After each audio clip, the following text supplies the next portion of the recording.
Nämä kynnet eivät olisi murtuneet, jos tekijä olisi tehnyt vain yhden asian oikein. Taas on vuorossa teidän suosikkisarja Uusi asiakas.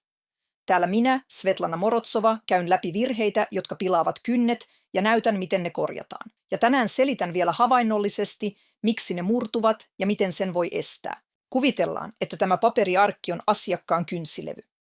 Kun kynsilevy on litteä, mikä tahansa isku vapaaseen reunaan päättyy lähes varmasti murtumaan tai irtoamiseen. Mutta tehdään yksi pieni muutos, annetaan sille kaari.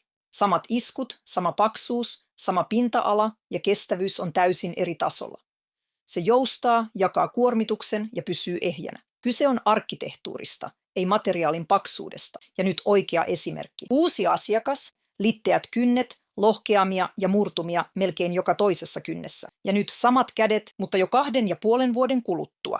4 viikkoa manikyyrin jälkeen. Pituus, kaunis kaari, kaikki ehjänä. Tämä on juuri sama tarina kuin paperiesimerkissä, muutat arkkitehtuuria ja kestävyys muuttuu täysin. Palataan ensimmäiseen esimerkkiin. Paperiarkki ja uuden asiakkaan kynnet. Kuvitellaan. Tässä on kynsipeti, tässä kasvupisteet ja tämä on vapaa reuna. Meidän täytyy viilata soikea muoto. Tämä on kynnen jäykistereuna, kynnen arkkitehtuurin tärkeä osa. Ne ovat kuin talon kantavat seinät. Jos ne poistetaan, talo romahtaa. Nyt viilaamme muodon soikea. Jos kynsi on litteä, se näyttää ylhäältä leveältä. Mutta kun siihen tehdään kaari, se näyttää heti sirommalta ja vahvemmalta. Ja kaikki tämä kiitos kynnen alemmille sivuparalleeleille.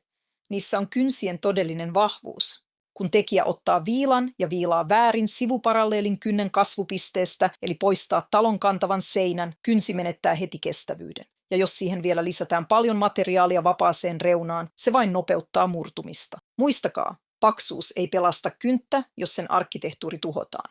Säilyttäkää kantavat seinät, niin kynnet elävät pitkään ja onnellisesti. Jopa pidempään kuin jotkut taloremontit.